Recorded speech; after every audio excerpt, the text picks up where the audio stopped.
Hola, ¿qué tal? Sean bienvenidos a un nuevo video en el que hablaremos sobre los cuatro tipos de estructuras que presentan una proteína.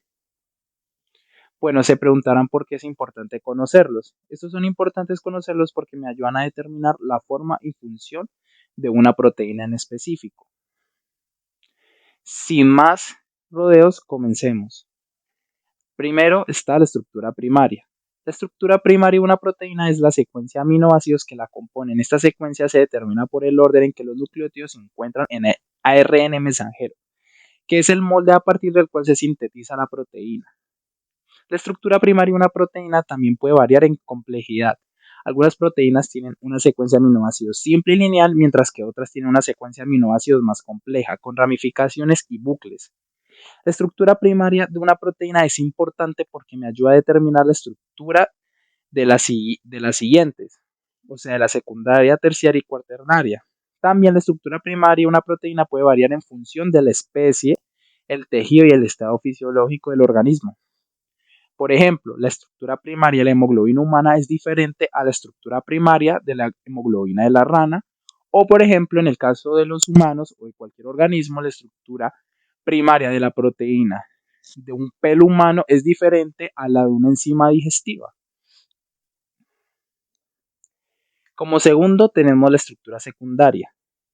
La estructura secundaria de una proteína es el plegamiento de la cadena polipeptídica, que adopta gracias a la formación de enlaces de hidrógeno entre los átomos de los grupos carboxilo y amino de los residuos de aminoácidos. Esta estructura presenta dos tipos, que son la hélice alfa y la hélice plegada beta. La hélice alfa es una estructura helicoidal derecha en la que cada residuo de aminoácido gira a 100 grados con respecto al siguiente. Los enlaces de hidrógeno se forman entre el grupo amino de un residuo y el grupo carboxilo del cuarto residuo hacia adelante. La hélice alfa es una estructura muy estable y se encuentra en muchas proteínas como la hemoglobina y la insulina. Mientras que la hoja plegada beta es una estructura plana en la que los residuos de aminoácidos se alinean en una fila formando una cadena. Los enlaces de hidrógeno se forman entre los grupos aminos de un residuo y los grupos carboxilo del residuo adyacente. La hoja plegada beta es una estructura flexible y se encuentra en muchas proteínas como la elastina y la queratina. También la estructura secundaria de las proteínas es importante para conocer su función. Por ejemplo, la hélice alfa proporciona fuerza y rigidez, mientras que la hoja plegada beta proporciona flexibilidad. Y la estructura secundaria influye en la actividad biológica de las proteínas. Por ejemplo, la hemoglobina necesita su estructura secundaria para transportar oxígeno, mientras que la insulina necesita su estructura secundaria para unirse a sus receptores celulares. Como siguiente tenemos a la estructura terciaria, una proteína que es la disposición tridimensional de la cadena polipeptídica completa, que da lugar a una forma tridimensional específica. La estructura terciaria se forma sobre la disposición de la estructura secundaria de un polipéptido al plegarse sobre sí mismo.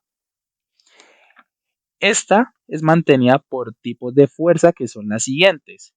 Puentes de hidrógeno, que los puentes de hidrógeno se forman entre los grupos hidroxilo, OH- y los grupos amino, NH2, de los aminoácidos.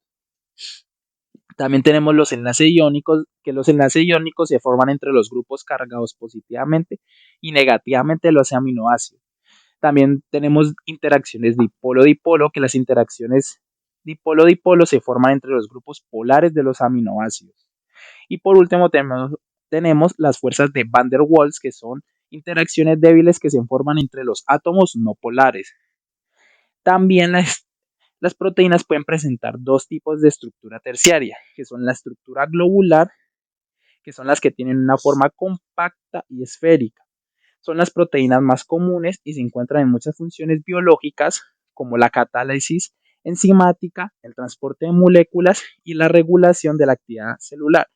Algunos de ejemplos que tenemos de estas proteínas globulares son la hemoglobina, la insulina y las enzimas. Mientras que la otra estructura que tenemos es la estructura fibrilar. Las proteínas fibrilares tienen una forma alargada y fibrosa. son responsables de la estructura y el soporte de los tejidos. Algunos ejemplos de estas proteínas fibrilares son el colágeno, la queratina y la elastina. La estructura terciaria de una proteína es importante para determinar su función biológica. La forma tridimensional de la proteína determina su capacidad para unirse a otras moléculas, como sustratos, cofactores y receptores. Por ejemplo, la forma tridimensional de la hemoglobina le permite unirse al oxígeno y transportarlo por el cuerpo. Por último, tenemos la estructura cuaternaria. Es el nivel más alto de organización estructural de las proteínas. Se forma mediante la unión de dos o más cadenas polipeptídicas, llamadas protómeros, que están dispuestos de forma específica para formar una estructura funcional. Los enlaces que mantienen unidos a los protómeros pueden ser débiles o fuertes. Los enlaces débiles incluyen puentes de hidrógeno, interacciones hidrofóbicas e interacciones electrostáticas. Los enlaces fuertes, en cambio, incluyen enlaces covalentes como los puentes disulfuro. La estructura cuaternaria de las proteínas es importante para su funcionalidad. Por ejemplo, la hemoglobina, que transporta oxígeno a la sangre, es una proteína cuaternaria.